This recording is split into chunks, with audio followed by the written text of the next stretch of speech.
Atención, lo que voy a contarte es uno de los sucesos más perturbadores de los últimos tiempos. Un ataque brutal, planeado con frialdad, que dejó 2 niños muertos y decenas de heridos en una iglesia y escuela católica en Estados Unidos. Pero detrás de la tragedia, se esconde un manifiesto lleno de odio, mensajes políticos explosivos y la sombra de un posible terrorismo doméstico. Quédate hasta el final, porque lo que descubrirás aquí no solo estremeció a Minneapolis, sino que también encendió alarmas en todo el país. Antes de comenzar, suscríbete a este canal para que siempre estés informado de los acontecimientos más importantes del mundo. Este caso sacudió no solo a la ciudad de Minneapolis, sino a toda la nación. La mañana del miércoles 27, cuando decenas de estudiantes y feligreses participaban en una misa de inicio del ciclo escolar, el silencio de la oración fue interrumpido por el estruendo de disparos.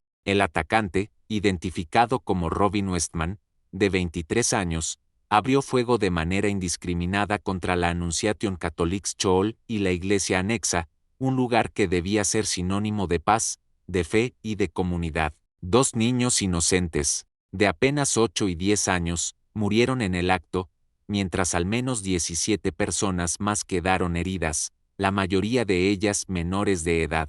Pero lo que hace a este ataque aún más inquietante no es solo la violencia de los hechos, sino los oscuros mensajes y preparativos que revelan que nada fue improvisado. Westman había planeado cada detalle, dejó un manifiesto escrito a mano, grabó videos, elaboró esquemas del interior del templo y hasta probó armas con anticipación. Todo indica que lo que vimos en esa jornada sangrienta era el cumplimiento de un plan cuidadosamente diseñado, con un propósito: sembrar terror, odio y caos. El jefe de policía de Minneapolis, Brian O'Hara, confirmó que Westman cargaba consigo un arsenal legalmente adquirido, un rifle, una escopeta y una pistola, pero además, llevaba consigo mensajes escritos en los cargadores de sus armas, con frases como "Kill Donald Trump", es decir, matar a Donald Trump, y "For the Children", por los niños, una contradicción espantosa frente a la masacre que cometió contra menores indefensos. Para entender la magnitud de lo ocurrido, hay que detenerse en los hechos del ataque. Era una mañana de misa, decenas de estudiantes y maestros reunidos en oración. De repente, disparos a través de las ventanas de la iglesia convirtieron ese espacio de recogimiento en un campo de horror. Westman, quien en el pasado fue alumno de esa misma institución, eligió ese momento por su simbolismo y vulnerabilidad. No buscaba solo causar muertes, buscaba enviar un mensaje de desprecio hacia la comunidad católica y hacia todo lo que ella representa. El pánico fue inmediato, niños corriendo, profesores tratando de protegerlos, gritos que retumbaban dentro de la iglesia. En cuestión de segundos, la tranquilidad fue reemplazada por el caos absoluto. Según relataron testigos, las balas atravesaban los vitrales mientras los pequeños se escondían bajo las bancas. 2 de ellos no lograron sobrevivir, murieron en el mismo sitio donde oraban. Otros 14 niños y 3 adultos resultaron heridos, algunos de gravedad. El propio jefe de la policía, O'Hara, describió la escena como devastadora. Al llegar, los agentes encontraron cuerpos ensangrentados en los pasillos y el atacante en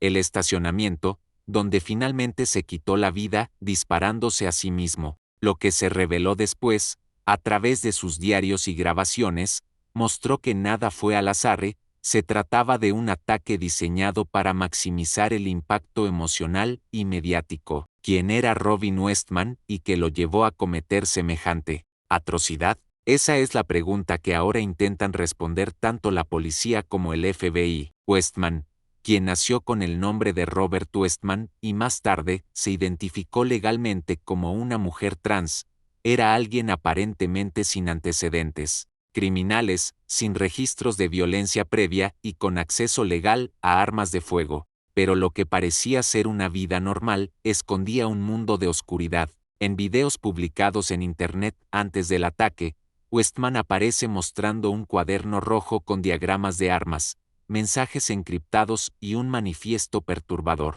En sus páginas escritas a mano, mezcla referencias políticas, odio religioso y hasta obsesiones con anteriores masacres escolares, como la de Sandy Hook en 2012. En uno de los textos, confiesas, estoy sintiéndome bien sobre la Annunciation. Parece una buena combinación de ataque fácil y tragedia devastadora. Y continúa, creo que atacar a un gran grupo de niños volviendo del recreo es mi mejor plan. Después de eso, puedo entrar y seguir matando el máximo tiempo posible. Estas palabras revelan no solo un desprecio absoluto por la vida humana, sino una mentalidad de espectáculo sangriento. Westman no buscaba únicamente un ataque, buscaba un escenario donde su acto tuviera repercusión, donde pudiera ser recordado, tal como había fantaseado en otras páginas, al decir que quería ser ese monstruo horrible y aterrador sobre esas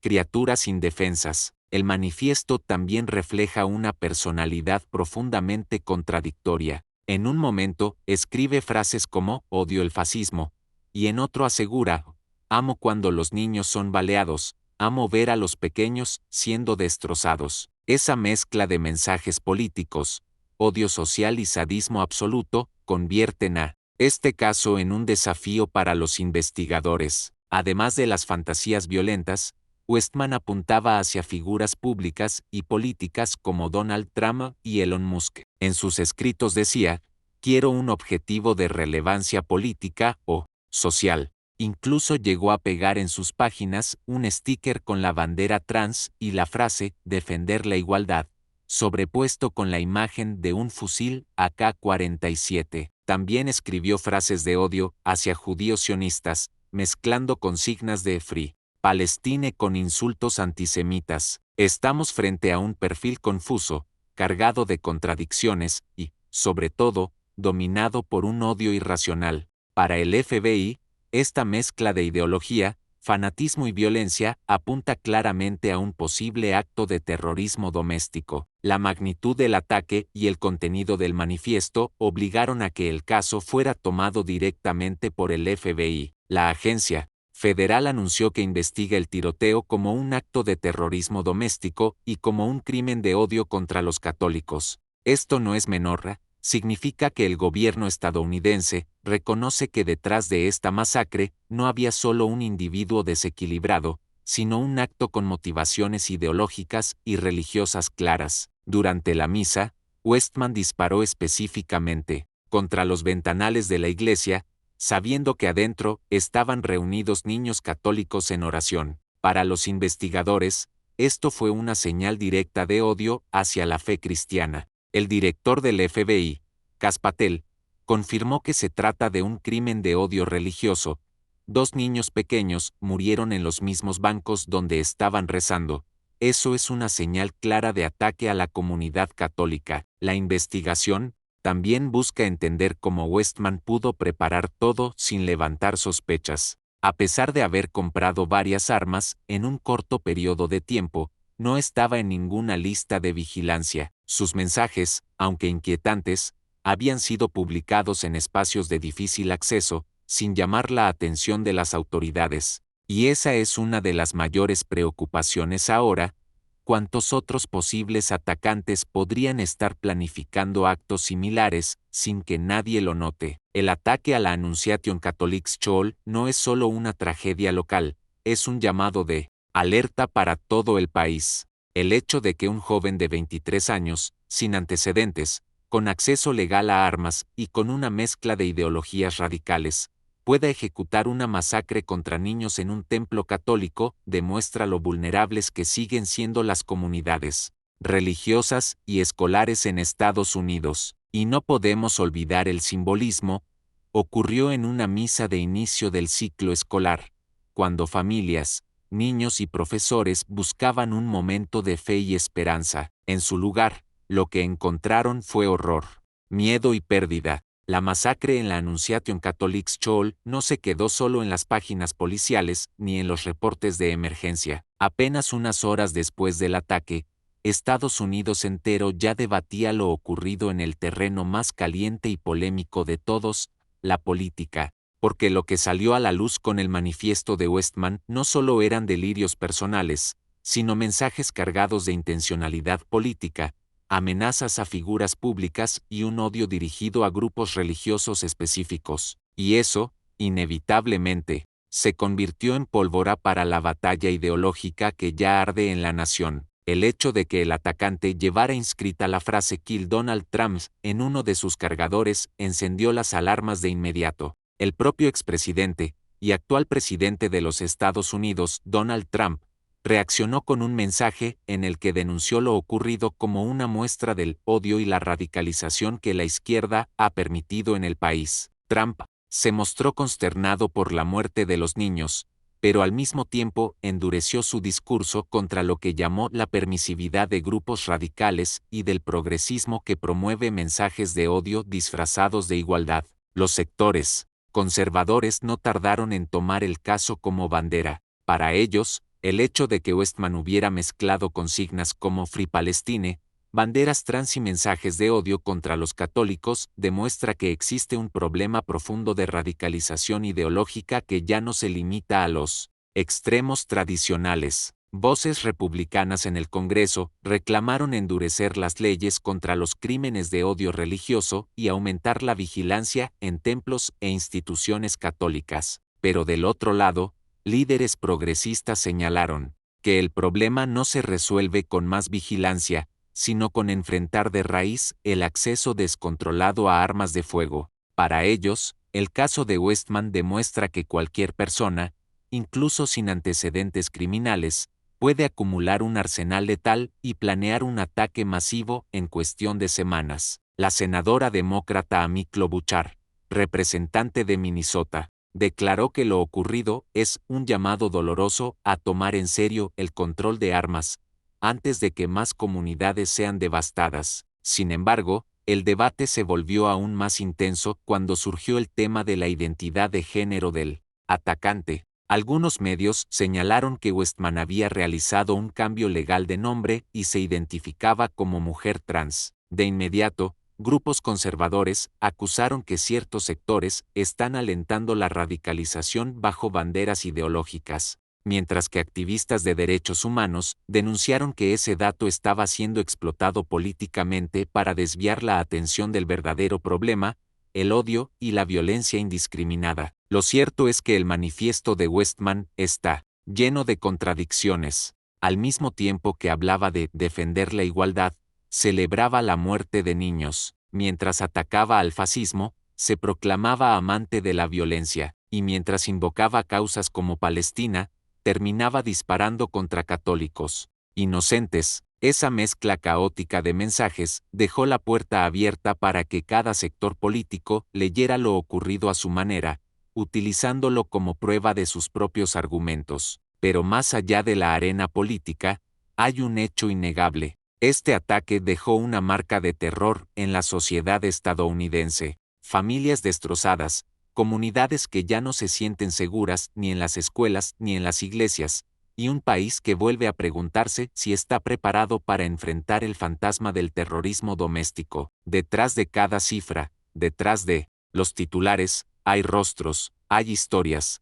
Hay familias que hoy viven una pesadilla. Los 2 niños que perdieron la vida fueron identificados como Mateo Hernández, de 8 años, y Samuel Peterson, de 10. Ambos eran estudiantes de primaria en la Annunciation Catholic School y participaban en la misa de apertura del ciclo escolar. Sus vidas fueron apagadas en segundos, dejando un vacío imposible de llenar en sus hogares y en toda la comunidad educativa. La madre de Mateo, entre lágrimas, dijo ante medios locales: "Lo traje a la escuela con su uniforme, con su mochila, lista para aprender y rezar, y ahora me lo regresan en un ataúd". Estas palabras estremecieron a todo el país, porque reflejan la brutalidad de lo ocurrido. Samuel, por su parte, era monaguillo en la iglesia. Sus compañeros recuerdan que siempre sonreía y que soñaba con ser futbolista profesional. Entre los heridos se encuentran otros 14 niños,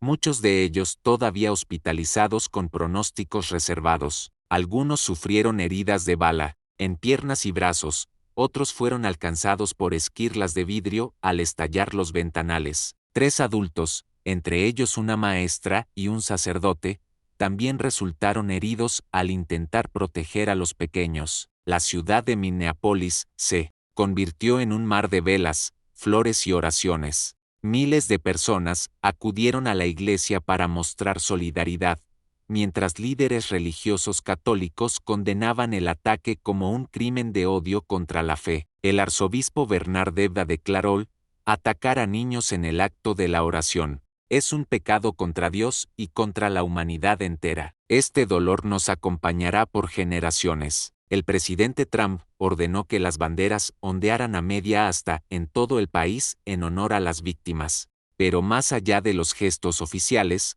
lo que permanece es la sensación de vulnerabilidad. Porque si 2 niños pueden ser asesinados en plena misa, ¿qué lugar queda realmente a salvo? El dolor de las familias es indescriptible, y lo más trágico de todo es que este caso se suma a una larga lista de tiroteos escolares en Estados Unidos, cada uno más cruel y absurdo que el anterior. Pero en este, el ingrediente del odio religioso y político lo hace aún más oscuro. El caso de Robin Westman aún está bajo investigación, y seguramente seguirán saliendo a la luz más detalles en las próximas semanas. El FBI analiza cada página del manifiesto, cada video grabado, cada mensaje que dejó en Internet, para intentar responder la gran pregunta que lo llevó a cruzar la línea del odio hacia la masacre. La respuesta no será sencilla. Lo que sabemos hasta ahora es que se trataba de un joven de apenas 23 años, sin antecedentes criminales, con acceso legal a armas y que dedicó meses a planear un ataque. Lo que también sabemos es que dejó escritos en los que se regocijaba con la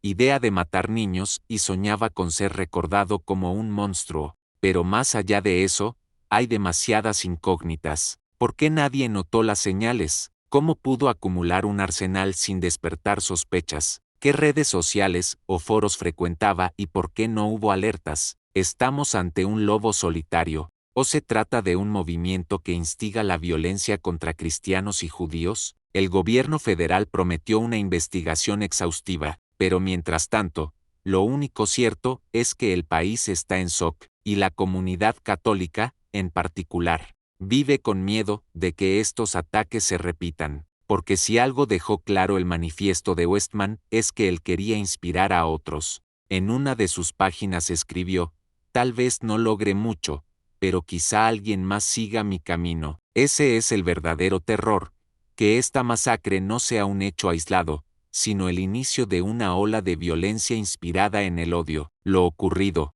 en la Annunciation Catholic School de Minneapolis no es solo una tragedia local, es una herida profunda en la conciencia de Estados Unidos. 2 niños asesinados en una misa, decenas de heridos, un atacante que planeó cada detalle con la intención de sembrar terror, y un país que vuelve a enfrentar la pregunta más difícil: ¿cómo detener el odio antes de que se convierta en balas? Este caso nos recuerda que la violencia no distingue edades, religiones ni espacios sagrados, y que el terrorismo doméstico, alimentado por ideologías caóticas y acceso ilimitado a armas, sigue siendo una amenaza real y letal. Hoy, Mateo y Samuel ya no están. Sus nombres se suman a la lista de víctimas inocentes de una nación que no logra encontrar la forma de proteger a sus hijos. Y mientras políticos, expertos y autoridades discuten cómo evitar que esto vuelva a ocurrir, lo que queda es un pueblo golpeado, familias destrozadas y una sociedad que clama justicia y seguridad. El eco de este ataque seguirá resonando por mucho tiempo, y la gran pregunta es: ¿escuchará el país la lección antes de que sea demasiado tarde?